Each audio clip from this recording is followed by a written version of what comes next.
Many of us worship week by week in small churches.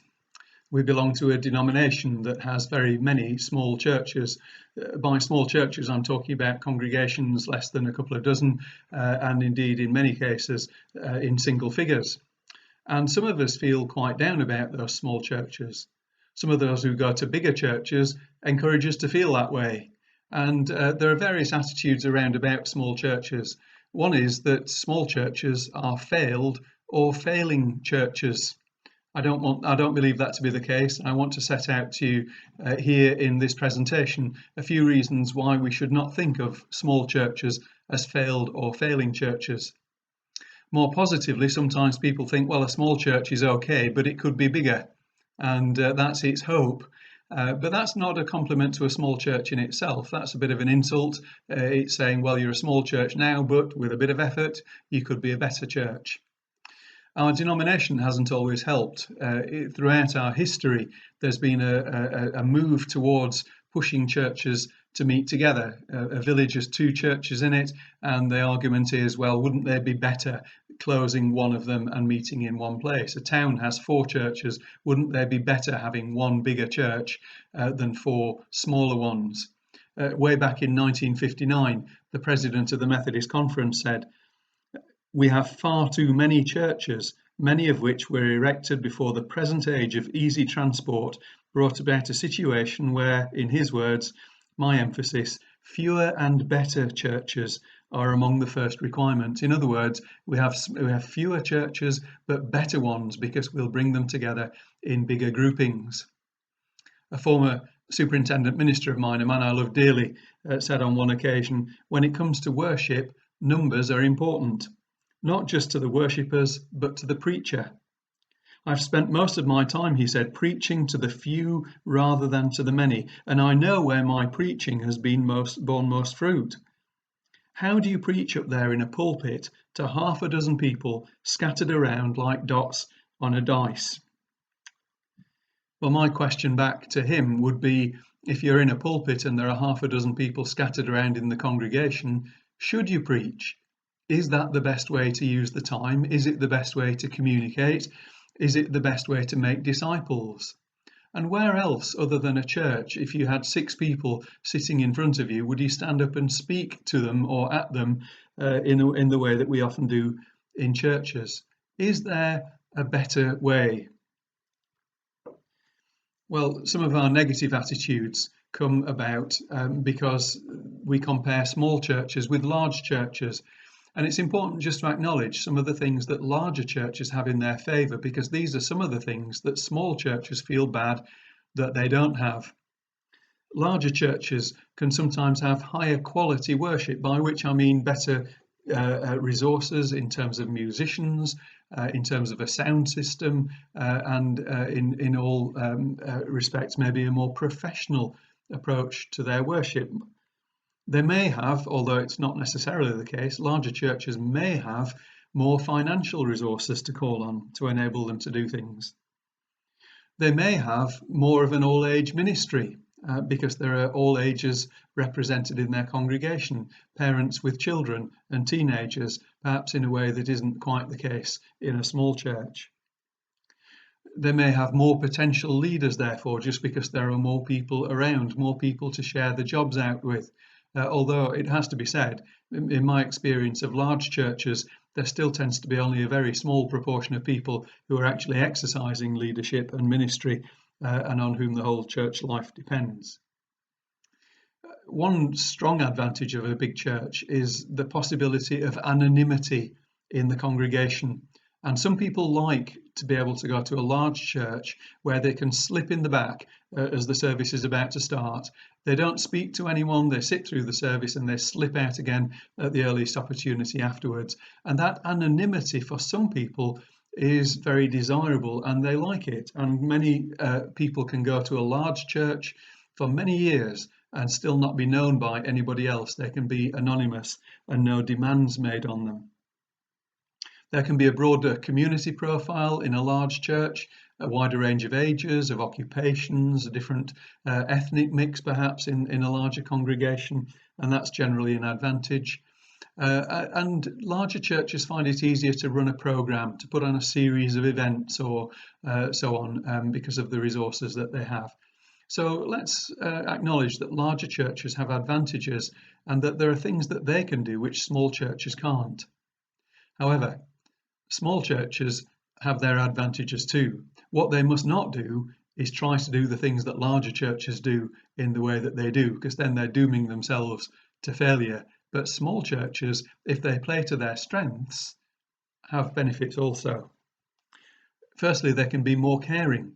People know each other better and more deeply, and so they can encourage one another more, challenge each other more in their discipleship. And therefore, because of the depth of relationship, there can be more effective disciple making in a small church. People can't be anonymous. They have to be accountable and they have to be engaged with the fellowship in a way that you can avoid in a large church. Members of small churches tend to be more loyal, they tend to be more resilient, they tend to be more regular in their attendance. They tend to go every week because they'll be missed if they're not there. And in fact, if they're not there, there might be a phone call the next day, 4 people who are phoning up to say, "We missed you yesterday, is everything all right?" And that tends to make members more loyal. And also they know that if they won't be there, then the worship for the others will be diminished. There's more awareness of people's gifts in a small church, and maybe also lack of gifts. But by knowing what people's gifts are, smaller churches tend to be more focused on the things that they do and tend to do them well because they can do them, rather than attempting to do lots of things that they don't have gifts for. There are fewer passengers in a small church because everybody has to be involved in one way or another, and it's not as easy to duck under the radar and pretend you're not there when somebody needs something doing. There can be quicker decision making. A large church, something happens on the property, you've got to wait 2 months for the next property committee and then 3 months after that for the church council before a decision is made. In a smaller church, you can put everybody's heads together at the end of a service and say, what are we going to do about this? And a decision be made in minutes. And smaller churches tend to operate more effectively through relationships with family, friends, colleagues at work, neighbours, the community around them. They tend to be much more relationship focused than program focused. So much more likely to put to invite people to things, and much more effective at inviting people to things, whereas a large church might content itself with putting a poster outside and expecting that people will see the poster and wander in. So small churches have their benefits as well. In fact, more than that, Christian Schwartz was a man who did some research across the whole world into growing churches to find out what it was that made them effective and made them healthy as churches. And Christian Schwartz found that on nearly all relevant quality factors, larger churches compare unfavourably with smaller ones. In other words, small is beautiful, small is better. And one other finding that he made was that a small church wins just as many people for Christ as a large one.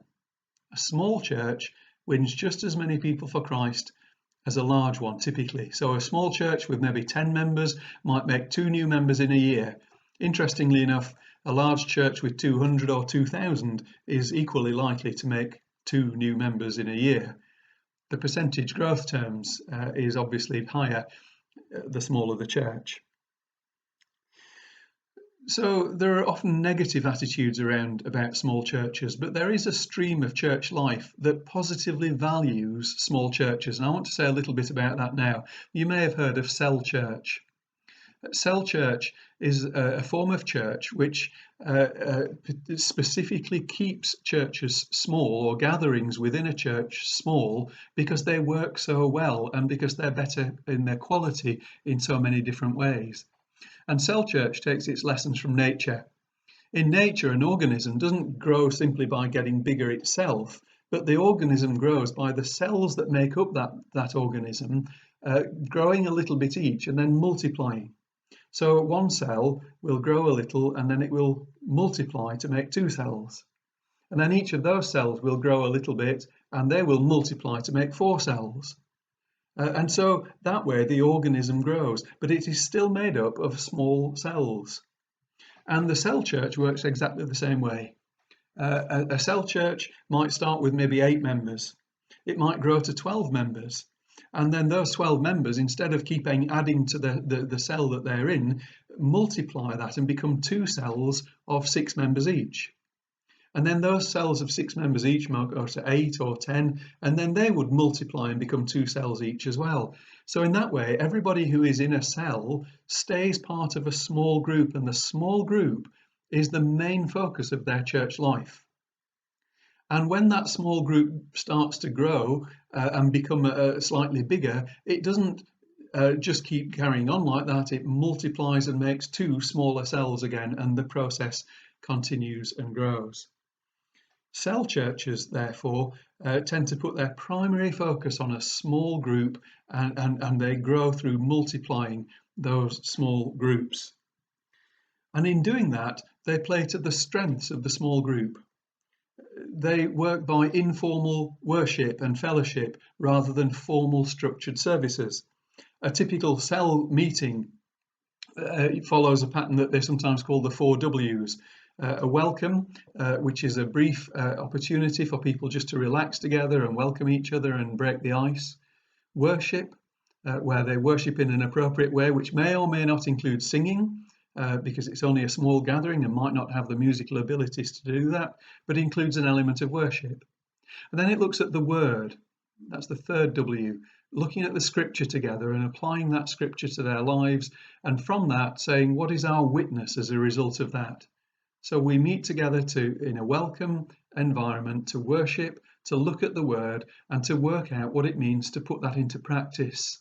And cell churches in many parts of the world have seen exponential growth of the church because they are playing to the strengths of small groups. And those small groups support one another by working together. And this is another important element of what happens in a cell church. They're linked together into a wider network. That happens for worship, so that, for instance, if you're in a cell group and there are 10 of you, once a month you might bring all the cell groups together and you might worship. There might be 100, 200 or 2,000 people together for a very different experience of worship that reminds you that you are not the only Christians in the whole world, your cell of 10 people, but you are part of something much, much bigger. A Methodist circuit could fulfill that function of bringing people together to celebrate when their small groups meet together. They can be linked together for administration, so that, for instance, we're looking at the moment in the Methodist Church at whether every small church needs to have a steward and a treasurer and a property steward and a safeguarding officer and a GDPR person and all of the necessary functions. Would it not be better to bring 3 or 4 or 5 cells together, small churches together in a cluster, and do the administration and the leadership of the church together, so thereby freeing people up from some of the responsibilities that are imposed on them. Sometimes cell groups work together for mission. So you might say, well, as a small group, we're not able to run an alpha course, but maybe with another one, we could do an alpha course together. So our chapel in our village might team up with another chapel in the next village, and maybe the one beyond that one as well, and jointly run an alpha course. You couldn't do it on your own, but together you can do that kind of thing. So clusters of congregations in cells enable us to mitigate against some of the disadvantages that we experience as small churches. The other thing that I would say is that cell churches and small churches need to focus on what they can do well. Many small churches struggle because they try to do things that big churches do, and they struggle and they fail. They struggle and they fail to run a Sunday school or a youth work. The quality of the music, perhaps on a Sunday morning, is lacking somewhat, and the singing and so on and so forth. Well, don't think about what you can't do and what you struggle to do, but think about the things that you can do well, given the people that you have. What are your strengths? What are your abilities that you can bring together and pool to help each other grow as disciples and to mission in your community? What has God given you? Focus on those things rather than on attempting to do the things that you think a proper big church ought to do. And in the midst of all of this, one of the most important things is about keeping self-esteem high in small churches. A man called Dan Yarnell wrote a book way back in the 1990s called Celebrating the Small Church. His argument was actually that small churches could become big churches, which, as I've already said, is not really an affirmation of small churches at all. But one thing that he did say is this: for many small churches, survival is the only thing on the horizon. Once confidence can be established by a growing self-esteem, however, then the first step towards a new vision can be realized. Once we can gain some confidence by doing the things that we know we can do well and not trying to do the things that we can't do so well, then we can begin to shape a new vision of what it might be to be a Christian community in that small group that we're a part of. And then thinking about how we link in with other small groups and how we can encourage each other and they can encourage us. But making the small group the focus of our discipleship and of our church life seems to me to be a really positive thing that we need to look at and aim for in Tyndale.